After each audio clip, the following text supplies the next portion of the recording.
Vamos fazer a inserção do item no banco de dados. Quando o usuário clicar nesse botão, ele vai preencher alguma informação e vai clicar no botão verde. Quando clicar nesse botão, ele vai ter que chamar uma controller e essa controller vai fazer o armazenamento do dado no banco de dados. Então vamos implementar esse recurso. Primeiramente, nós vamos ter que acessar a nossa task.blade e alterar essa rota. Essa rota já está sendo utilizada por esse botão aqui de criar anotação. Então agora nós vamos ter que alterar essa rota. Vou botar aqui Store Task Item. Aqui embaixo mesma coisa. E em web.php nós vamos criar uma nova rota, que vai ser do tipo post. E vamos alterar o nome dela para tracinho item. E também o caminho dela, vou colocar a mesma coisa. E nesse caso aqui, como é um exemplo simples, é um projeto simples que a gente está desenvolvendo, nós poderíamos até utilizar a mesma controller, mas no caso eu vou criar uma nova controller, eu vou seguir o princípio da responsabilidade única, e nós vamos estar criando uma nova controller que vai ser responsável por fazer modificações apenas na model task item. Então, se no futuro o sistema crescer bastante de tamanho, vai ficar bem mais fácil quando tem uma controller responsável por cada entidade, por cada modelo. Para criar a controller, ao invés de utilizar o Artisan, eu vou criar manualmente mesmo e vou me basear na Task Controller. Então, vou copiar ela, só vou alterar o nome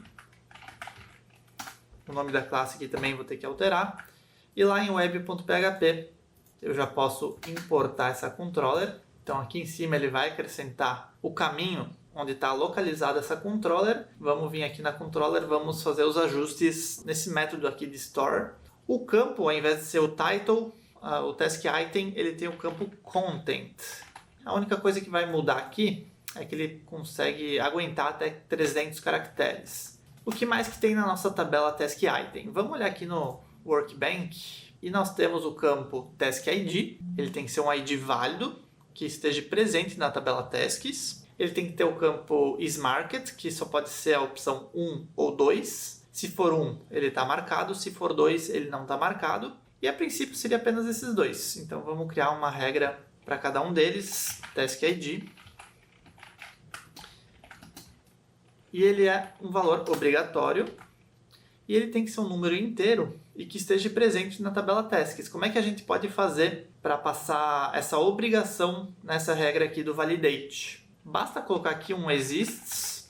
Se a gente olhar a documentação do Laravel, ele tem várias regras que a gente pode utilizar para esse tipo de caso ou para outros tipos de caso também. E nós vamos utilizar aqui o exists, colocamos o nome da tabela, que seria o tasks, colocamos uma vírgula e no lado colocamos o nome do campo, que no caso seria o ID.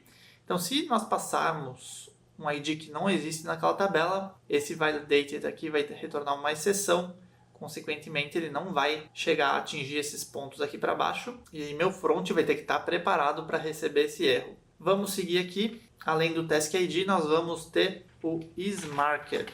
Então, aqui nós vamos ter que limitar também o usuário, que ele só vai poder preencher o valor 1 ou 2. Na verdade, isso é feito automaticamente. Se o usuário, de repente, quiser inspecionar o elemento e alterar o valor do isMarked apenas para quebrar a nossa aplicação, a gente vai bloquear ele aqui no back-end, que é a parte onde tem que ficar as validações. E se ele passar um valor que não existe, que seria 3, por exemplo, meu validated, ele vai bloquear essa tentativa. Então, ele também é obrigatório. Ele vai ser um valor inteiro.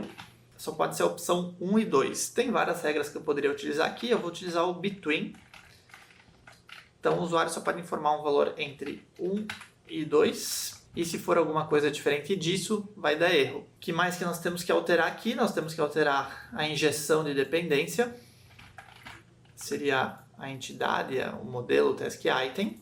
Vamos importar aqui em cima e podemos remover o tasks, já que nós não estamos utilizando ele. E só vamos alterar aqui o nome das variáveis. Essa injeção aqui do usuário não precisa, não vai existir o campo usuário. Fazemos o salvamento e por fim, se der tudo certo, ele vai redirecionar para a tela do dashboard, que é essa tela que já está aberta. Só que ele vai ter que acrescentar esse item na tela. Hoje ele não está fazendo esse acréscimo, nós vamos ter que alterar a dashboard.controller para ele pegar essa informação do item também. Então como é que a gente pode pegar esse item? Vamos abrir aqui a controller do dashboard.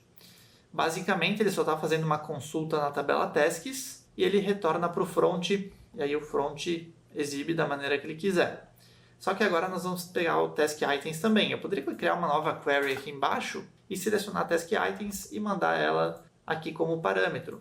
Poderia fazer isso, mas no caso eu vou mostrar um novo recurso para vocês, que é o recurso de relacionamentos. E no momento que a gente faz uma consulta aqui em tasks, eu já vou pedir para o meu código aqui trazer também os relacionamentos da task items. E para fazer isso, nós vamos acessar a model task e vamos criar uma função aqui embaixo, onde eu vou criar esse relacionamento com a task items. E eu vou dizer que essa model task ela pode ter várias task items, ou seja, uma task pode ter vários itens cadastrados ou relacionados a ela. Então, por isso eu coloquei aqui o hasMany. E aqui dentro dessa função nós vamos retornar.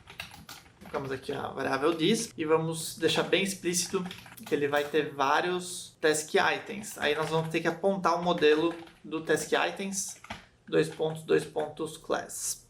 Pronto, a gente já criou o relacionamento nessa parte aqui. Ele está dando um erro, provavelmente eu vou ter que importar aqui o use do hasMany. E vamos fazer a mesma coisa dentro da model task item, só que vamos fazer o inverso. Vamos dizer que cada task item vai pertencer a apenas uma task. Vamos abrir aqui o task item. Vou copiar inclusive o mesmo trecho de código. E só vamos alterar aqui de hasMany para belongs to. Então nós estamos falando que ele vai pertencer a uma task. Vamos alterar aqui o nome para task.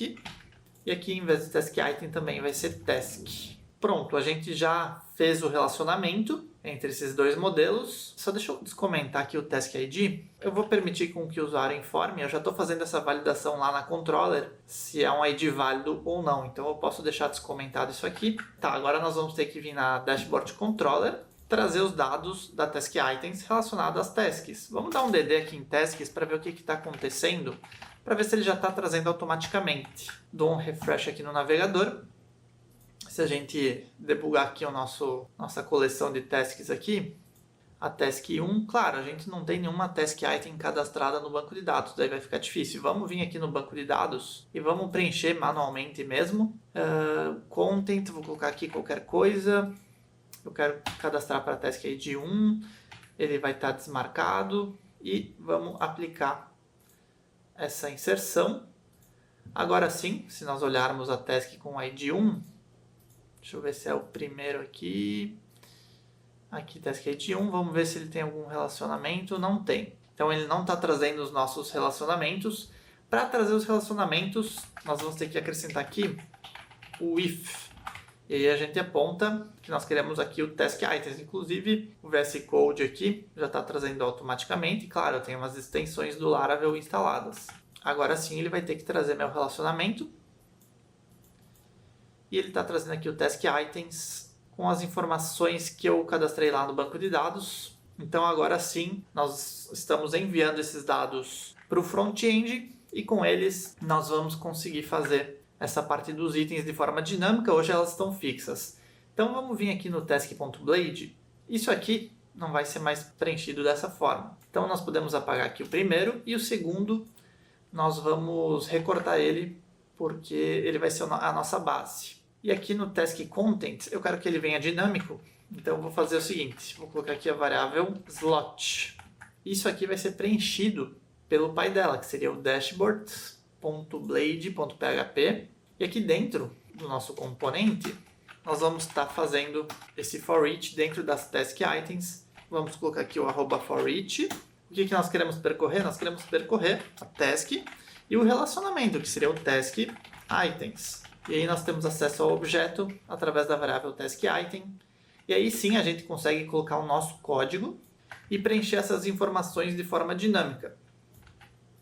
Então aqui no content, nós chamamos aqui o task items, tracinho content, e o isMarket também, mesma coisa. Colocamos aqui o isMarket. Por que eu não mandei esse task items para o componente filho aqui como parâmetro e fiz essa lógica aqui lá dentro do componente filho? Porque o Laravel Blade aqui, pelo menos esse recurso de componentes, pelo que eu percebi, ele serializa um array. Então ele transforma um array numa string, uma coleção numa string, e aí fica complicado de manipular ele aqui dentro. Até teria formas de contornar isso aí, mas eu achei mais interessante fazer dessa maneira, trazendo a lógica para fora e aí eu não preciso fazer nenhum tipo de tratamento de dado para poder trabalhar com uma coleção com um array. Acho que fica mais limpo aqui o nosso front-end. Eu só quero fazer mais uma alteração, vindo aqui no nosso componente filho, e aqui embaixo nós estamos mandando o Task ID de forma automática. Mas a parte do isMarket a gente não está mandando. Provavelmente no momento que a gente cadastrar um item vai dar erro, informando que o valor está vazio. E o isMarket ele pode ser o valor 1 ou 2. Então vamos criar aqui também um input type hiding. E aqui no valor a gente vai colocar o valor desmarcado, que seria o valor 2. Só que vamos pensar numa situação. Deixando fixo assim, se no futuro essa aplicação crescer, e aí vem outro desenvolvedor, vai dar uma olhada nesse código e não vai entender por que está sendo passado o valor 2. Ele não vai entender logo de cara o que significa esse valor 2. Como é que nós podemos deixar mais claro esse código para facilitar futuras manutenções nesse código?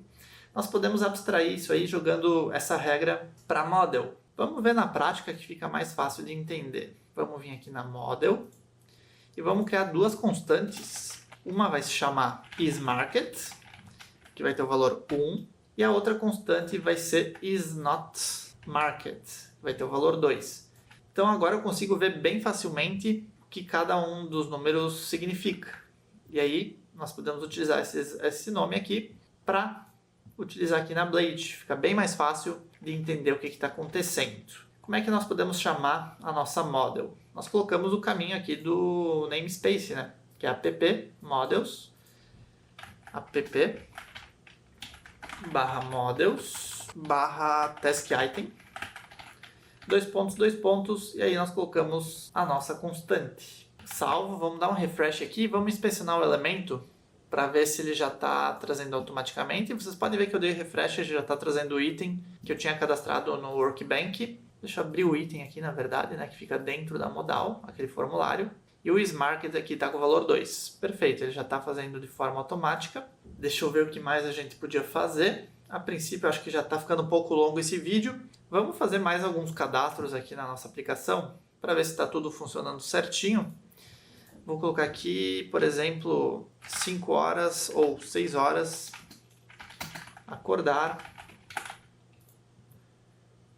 Clico aqui, ele vai chamar o dashboard, recarregando a página. E ele vai trazer os itens aqui relacionados à nossa task. Vamos cadastrar mais uma aqui para ter certeza que está funcionando. 6h15, café da manhã. Enfim, aqui é só para testar mesmo.